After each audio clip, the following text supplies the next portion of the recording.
I talked about this again at the summit, that really, I think businesses have two things, right? You've got brand and you've got culture, right? Brand is like that outside perception. What does the marketplace think about you, believe about you? And then your culture is your inside reality. Who are you really? The personality, the core, the soul of the company. And I believe that over time, culture is going to impact brand, right? Whatever's on the inside is going to come out eventually, and culture is going to shape the brand.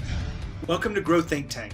This is the one and only place where you will get insight from the founders and the CEOs of the fastest growing privately held companies.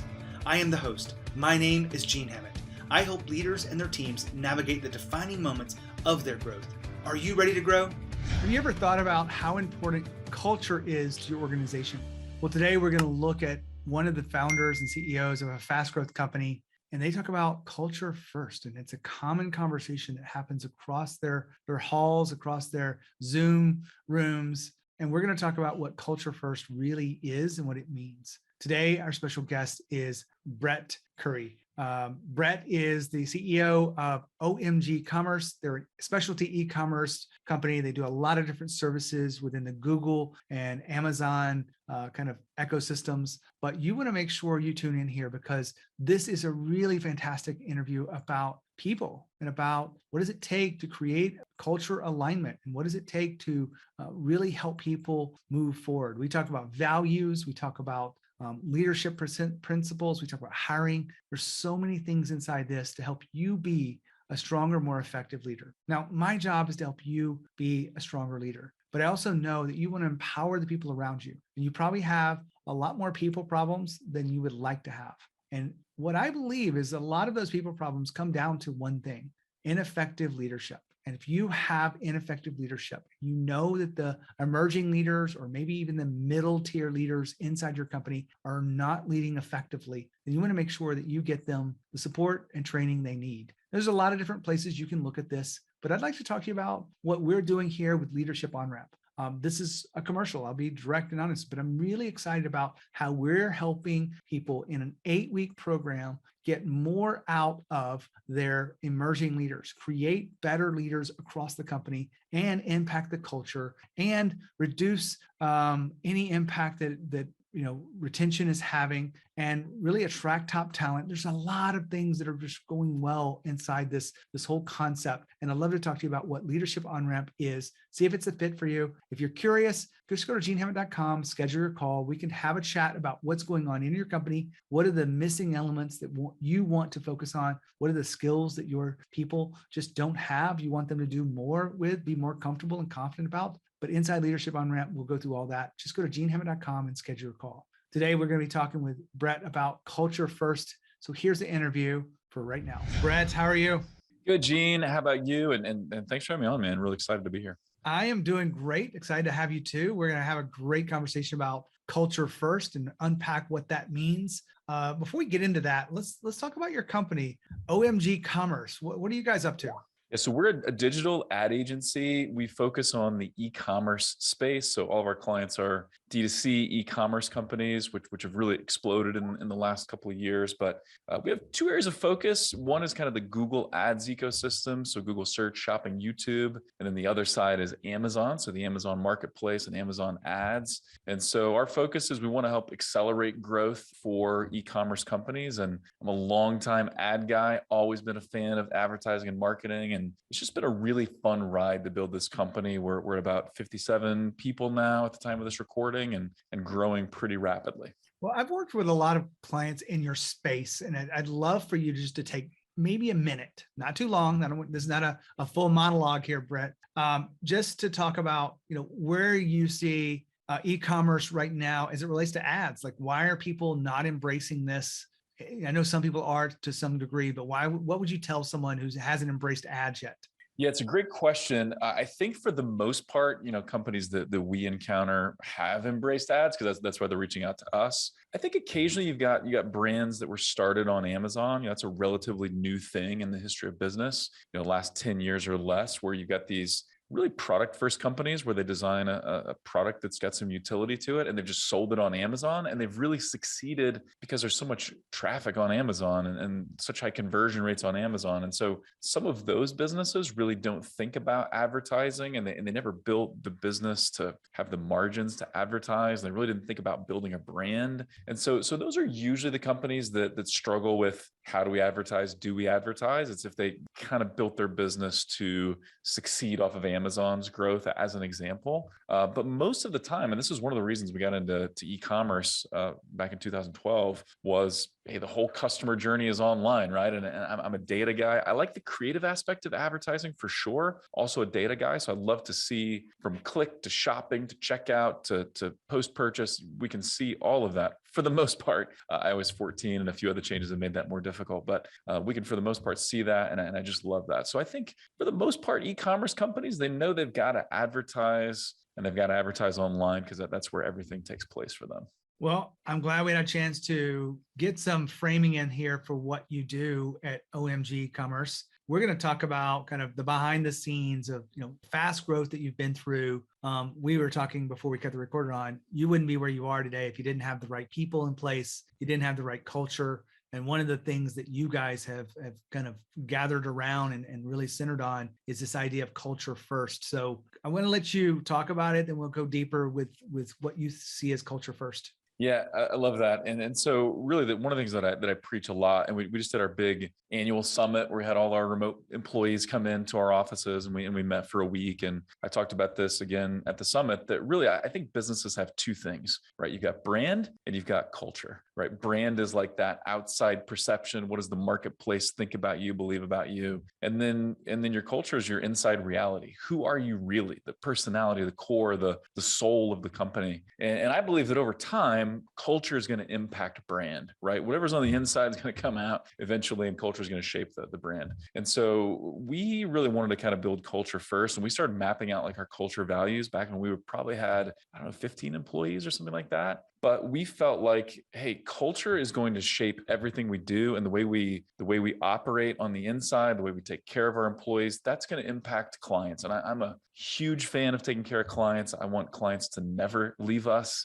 A lot of people ask me like, why are you in the agency business, right? I've got friends that own e-commerce companies, and they're like, man, start an e-commerce company. It's so much easier than an agency. But for whatever reason, I like serving clients. I like taking care of clients. And so culture is a way to do that as well. And so we've really got three core culture values: fun, care, and constant improvement. And I'll talk about those really quickly. The fun is not like goofing off kind of fun, although I think a little bit of that is okay. But we talk about like, this industry is fun, and it's fun to solve problems, and it's fun to come up with good marketing hooks, and it's fun to see our clients grow through our marketing efforts. So we have fun doing what we're doing.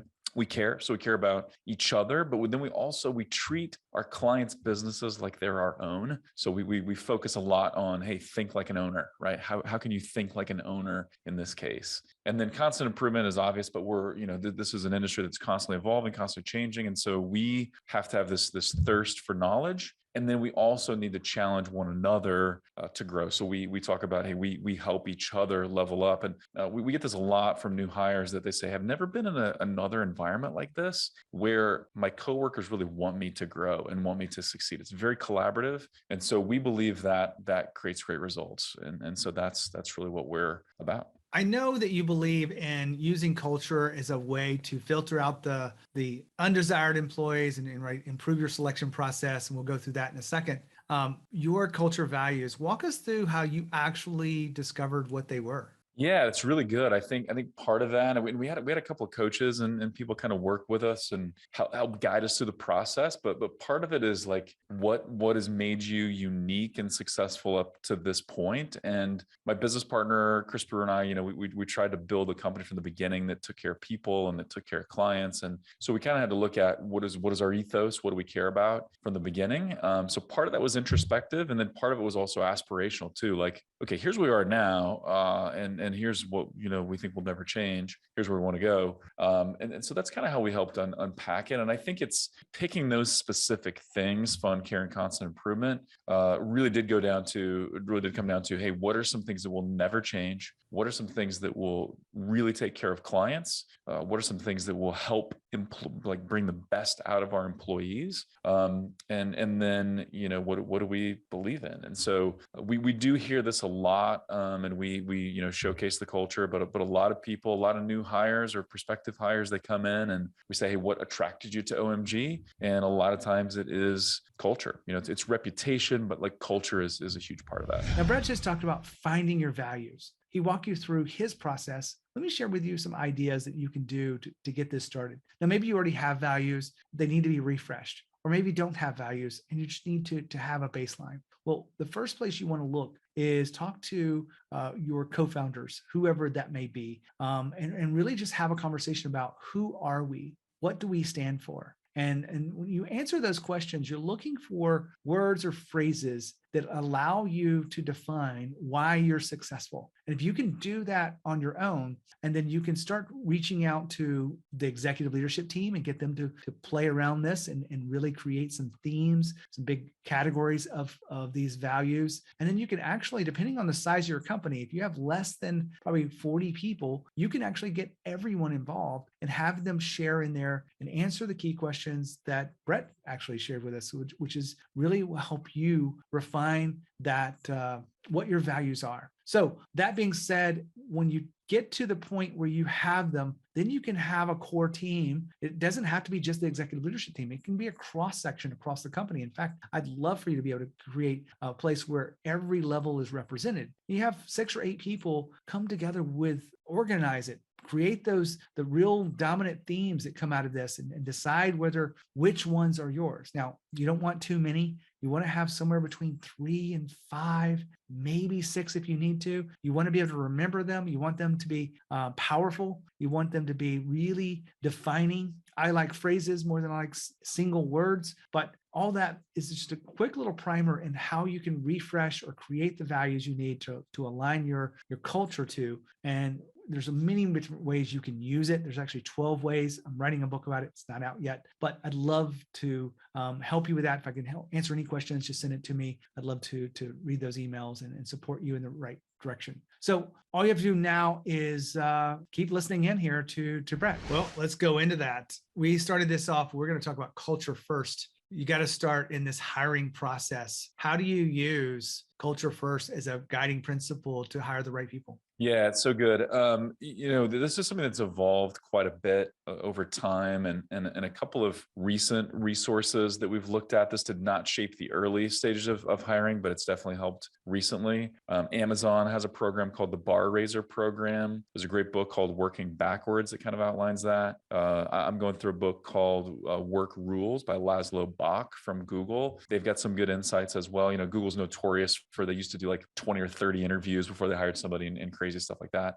We've got a really great process. We've got a series of 4 interviews if someone keeps going through that. We also lean pretty heavily on a personality tool that's designed for the hiring process that has been really insightful and really helpful for us. It's called Culture Index. I'm happy to unpack that a little bit if you'd like. And then we also lean pretty heavily on exercises. So we do want references. Those are good. We do like interviews, and we've refined the questions we ask and things like that. But we feel like we need to see the work that you've done, and not just past work, but hey, here's a new thing. So you're going to be a Google specialist, you're going to be a YouTube specialist, Amazon. We're going to ask you specific questions. We're going to give you like a fake client and say, hey, what would you do in this situation? Or how would you handle this? Because we want to see how people think and how they respond. And really, if you look at the responses there, that can show, do they have those culture values? Does it look like they had fun in this process, right? Like they really reveled in the challenge and they gave detailed answers. Are they thinking about this business like it was their own? And you can tell by the answers, right? And then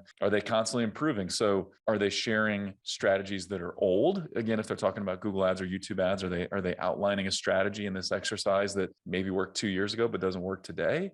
So those, that exercise can kind of flesh out, do they have the culture values? And so that's kind of our process. We've got it nailed down to about 4 interviews. We've got a screener, then our COO interviews them, then myself and a department lead are kind of interview 3 if they get that far. And then the final step is a team interview where certain members of the team grill prospective hires and then give their feedback. And so, so we've been dialing that in over the last, 8-10 years. And It works pretty well. We have definitely more hits than misses, and success rate is pretty high.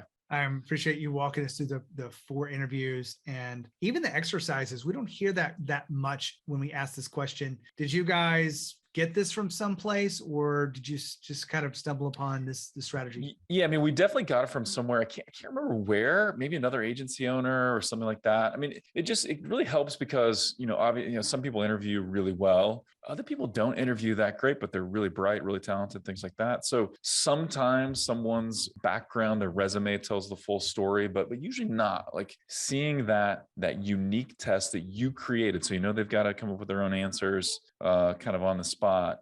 It's really telling. So yeah, I can't remember where we got that exactly, but it's been very helpful. So that carries more weight, not than anything else, because I think, and going back to the book Work Rules by Laszlo Bach, I think what they said in that book is like the greatest determiner of future success is past success, right? So has someone done this job in the past? If so, that's a pretty good indication. But then I think the test is kind of a second for us, and then interviews, and then the personality profile. But really looking at all those data points together have to be supportive and have to give us confidence.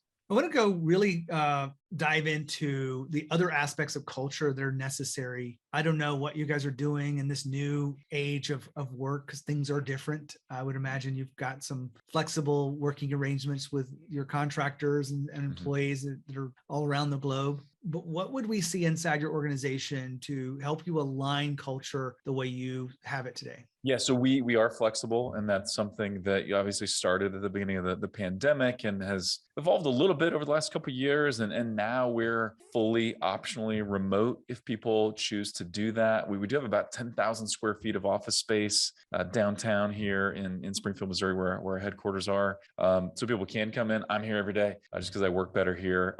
But a lot of people work from home. The majority of people work from home. Because we're a digital agency and because we were hiring remotely even pre-pandemic, that set us up well to, I think, connect with people in a pretty special way virtually. Also, none of our clients are local, so we've always operated off of Zoom meetings or Google Meet meetings. For years, none of our clients have been in our home city. We've always been virtual there, and so we do a pretty good job, I think, through Slack channels, through weekly Monday morning team meetings, to celebrating birthdays across the company, just a variety of things to help people feel connected. And this is one simple thing, but actually this really worked well. We made this change a couple years ago, probably, where we said, hey, if you're on even an internal meeting, unless there's something wrong, like feeling sick or your connection's bad or whatever, have the camera on, right? Turn your camera on a Zoom meeting or a Google Meet meeting.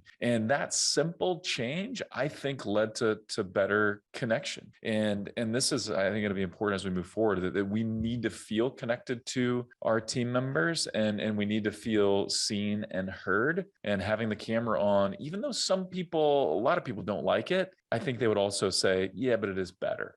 I know my coworkers better when all of our cameras are on. So that's a simple thing we've done. And yeah, probably this is not going to change, right? The virtual work, remote work is here to stay. And so we just have to embrace it. Now, this whole concept of keeping the camera on or off, and do you make a rule around this? I know some people have said that don't make people have to turn their camera on.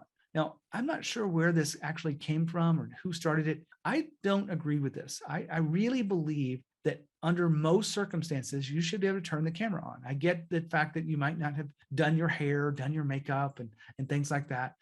But you should be prepared to turn the camera on to engage and have communication with your people for one big reason. There's a lot of nonverbal cues inside of how we relate to each other and connect to each other that are picked up through video that we don't get in just the phone or just the audio version of any kind of Zoom or similar type of channels. You want to make sure that people do feel comfortable turning it on, but you don't have to make this a hard and fast rule, but you have to encourage them to say, look, we want to make sure that everyone is on the same place. And we really encourage you, unless you're sick or unless there's a really dominant reason why you can't turn the camera on, we really want you to turn it on. You don't have to make this absolute, but I do believe that cameras on will help people create some of the connection that's lost when we're not together on a consistent basis. And so the more often the camera's on inside of our leadership on-ramp program, we actually require cameras to be on because we just find that we don't get the same kind of engagement and same kind of experience with people that have their cameras off. That's my take on this. I wanted to share it with you so you can get back into it. So here's the rest of the interview with Brett. What else do you think we would see in your organizations that relates to culture? Yeah. So, we do a couple things to celebrate culture. I mentioned a Monday morning meeting. We do that every Monday, and 1 week out of the month, we call it OM Gratitude, where really it's just about a 15 to 30 minute session where we open it up and anyone on the team can brag about somebody else. We either share kudos, team kudos, or client wins, and those are really special times. Like we've gotten pretty good at specific praise, right? Like we're not just saying, hey, Jim in finance is great or whatever. Like we're giving specific kudos there. We also have an internal Slack channel where we can just call out good things and celebrate wins and tell people how awesome they are. We just started culture awards recently. So this is an idea that I've had for a while. We finally executed on that. Actually, at the annual summit that we just had, we had 3 culture awards, right? And so one of them is called the Think Like an Owner Award. And so finalists were nominated by the team, and then the executive team kind of selected, which is myself, my COO, and then our department directors selected the winners. And that was really cool. We created these nice little culture awards that are acrylic and kind of shaped like our speech bubble logo. And so that was really cool. So we believe, celebrating, expecting, talking about culture regularly really brings that out. And so yeah, I think that would be evident that culture isn't just something we talk about, not just something that's on the wall, because it is on the wall downstairs, a really kind of a cool painting, but it's something we talk about and reinforce and coach on and hire on and fire on. Like we've had to fire a few people, not many, thankfully, based on culture, but it does permeate what we do. I want to end today's conversation, Brett, talking about leadership principles. We can talk about culture, probably all day long, but what are the leadership principles that really guide you to be the leader that you are for your team? Yeah. So I love the leadership concept and just leadership growth. And that's something that I've been focusing more on over the last 4 or 5 years, especially. And there are different leadership resources that I love. I love the Craig Groeschel leadership podcast. I'm not sure if you're familiar with it, but I actually attend the church that Craig Groeschel pastors, but love his practical insights. And one thing he says is that people would rather follow a leader who's always real rather than one who's always right. And I love that. I love that we can be ourselves and we can be real in leadership. And in fact, when we are real and are a little bit vulnerable, like we connect with people a little bit better. I view my job as bringing out the best in people around me. And that's something I use a tool called the 5-minute journal every day. And one of the things, like part of the exercise is to write a daily affirmation, which seems a little weird. Like I didn't really like it at the first, but I like it now. And one of the things that I write consistently is say, I'm an effective executive and I bring out the best in those around me. And one of the stories that kind of brings this to light, and this was an aha moment for me, was leading, took a team to visit one of our clients in Colorado. They're a shoe seller online. And in the past, in the early days of the business, like I was the strategist. If there was a meeting with a client, I was doing most of the talking. I was solving problems. I was coming up with ideas. I was doing like a lot of stuff. And I was in this meeting and the client was asking questions. And I noticed one of our specialists was answering great questions and then someone else was answering questions. And I kind of sat back and I had this realization that I didn't even need to be there. Like I could have skipped the meeting altogether. And I had this sense of joy and pride and like, this is fun. Like this is fun to see people excel. And so that really shifted for me. And now the most fun part of my job now is like seeing people step up and really own their area and become a rock star in what they're doing. I started coaching basketball about 6 years ago. So I do that a little bit. And it's kind of similar, right? Like coaching a sport is not about you shining or you being amazing. It's about how do I challenge my people? How do I train my people? How do I get them to be their best? And so that's really what I view my job as like here. And so I still do some technical work because I love it. I'll never give that up fully, but primarily I'm doing that to spur innovation and to challenge the team and to get them to step up in what they're doing. And so yeah, I think really as you grow, your company grows and you grow as a leader, some of those soft skills are the most valuable, most, highest impact skills that we can develop. Well, that's a good place to wrap up today's conversation. Brett, really appreciate you talking about culture first with us and giving us your insights on culture, hiring, and the leadership principles that drive you forward. Awesome. Thanks, Gene. Thanks for having me on. What a fantastic conversation about culture first. I just love when people understand how important other people are. I find a lot of leaders are very, quick to say that they're humble and quick to say that they believe in people and they care about people, but they're not really able to put real meaning behind that. They're not able to show up in alignment with those ideas. Now, Brett, I believe, is that person who believes in people and culture first. And so today's episode is a special one. Leadership principles that he talked about at the end and the values and the hiring process, all of this factors into the kind of culture that you want. Now, if you want to have questions with me or have a conversation with me about what's going on in your organization, then let's get together and create a game plan. I've been doing this for years, more than a decade, and I'd love to help you figure out what your game plan is. Just go to genehammett.com, schedule your call. We'll talk about your business. We'll get really clear about some things, and it'll be a really incredible conversation that will be profound. If you decide to work with me after the fact, it'd be great to talk about what those options look like. But if you decide you want to just carry that plan out and just focus on it yourself and maybe come back down the road, that's fine too. Just reach out. Let's have a chat about your business. Let's help you grow. Let's help you create the leadership you want, whether it be your level, the executive team, or even the emerging leaders, because we have solutions for everyone. Now, when you think of leadership and you think of growth, think of Growth Think Tank. As always, lead with courage. We'll see you next time.